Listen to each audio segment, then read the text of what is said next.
อ้แจ้โฮมแจ้โฮมว่าจะได้แจ้โฮมยินดีกะยินดียินดีเป็นจะได้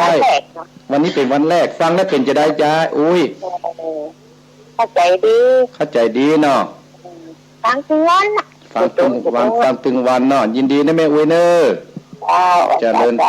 รแจ้โฮมเจริญพรเจริญพรเจริญพรไม่แต่เจ้าเขามาจากไหนเขาจากสารปีหรือว่าได้ฐานเจ้าโอ้สารปีใจสถานว่าจะได้อันนี้นะว่าชัดเจนดีเจ้าชัดเจนได้ฟังแล้วเป็นจะได้เคยฟังอาตมาก่อนแม่แม่ไม่ได้ฟังก็เกิดเข้าเปิดวันนี้เจ้าเปิดวันนี้ได้ไหว้พระโดยกอเจ้าได้ไหว้พระโดยมาเหมือนเปิ้นมาเหมือนต้านแต่ทุกเจ้าโดยหล่อไหว้พระเหมือนเปิ้นเนี่ยแต่กุลหลวงชอบก็ดีละเนาะไล่ฝนไล่ลมเนี่ยไล่ลมไปหมดละเจ้า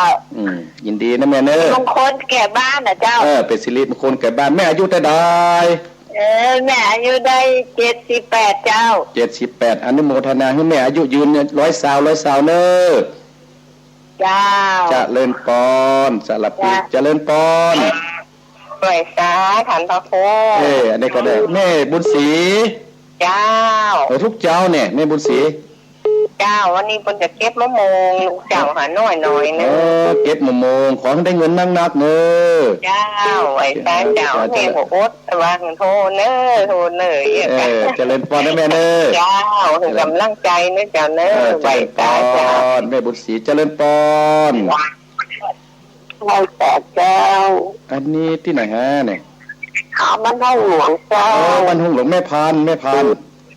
เจ้าจำได้อีกแต่ถ้าคุณบ้านห้องนี้นึกแน่แล้วล่ะเจ้าโอ้จำแม่เปิดถึงใจฟังสมัยเจ้ามาแล้วยินดียินดีนะแม่เนอเจ้าเสียงไฟเจ๊มันยินดีชัดเจนเจริญพรนะแม่เนอ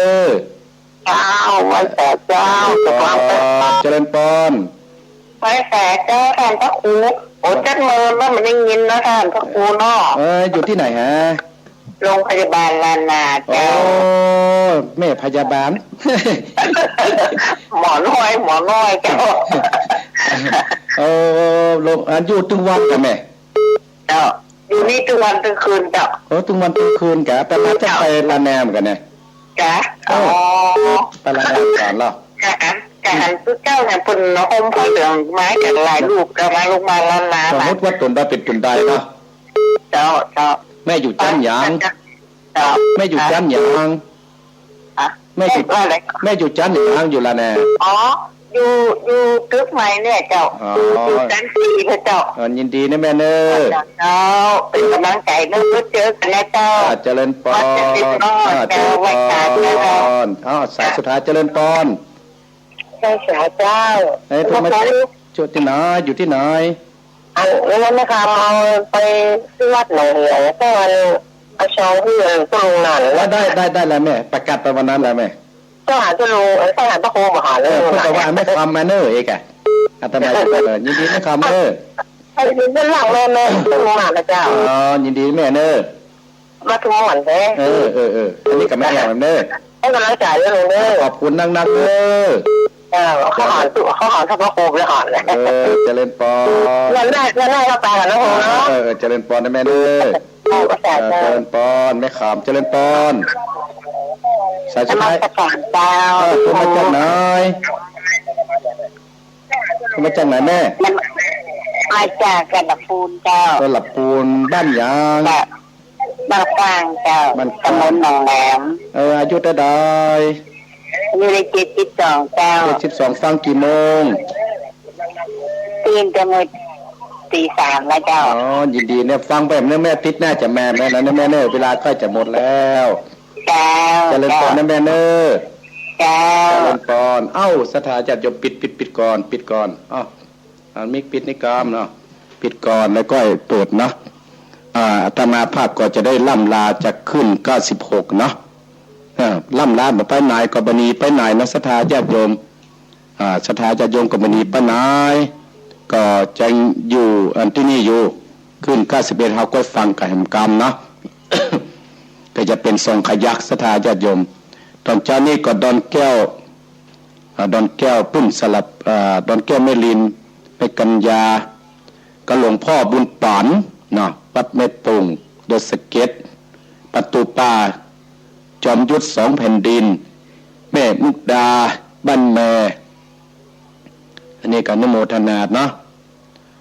แล้วก็สลับปีใจสถานอายุ78แม่บุญศรีสร้างเอง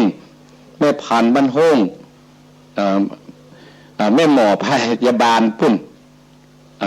โรงพยาบาลลานาแม่คำและหลับปูนอายุ72เนาะ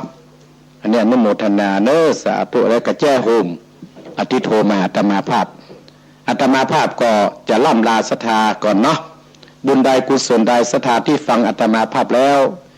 จะฟังไหลนี้ไปไหนเนอะก็ฟังขึ้น91เฮาต่อและก็96ก็ฟัง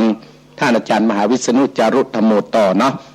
ขออนุโมทนาสาธุด้วยเนาะสมดังคาถาบาลีว่าสัพพิติโยวิวัสสันตุสัพพะโลโกวินัสสันตุมาเตภวัตวันตรายโยสุขีทีคายุโกภวะอาภิวาทนะสีริสนิจัง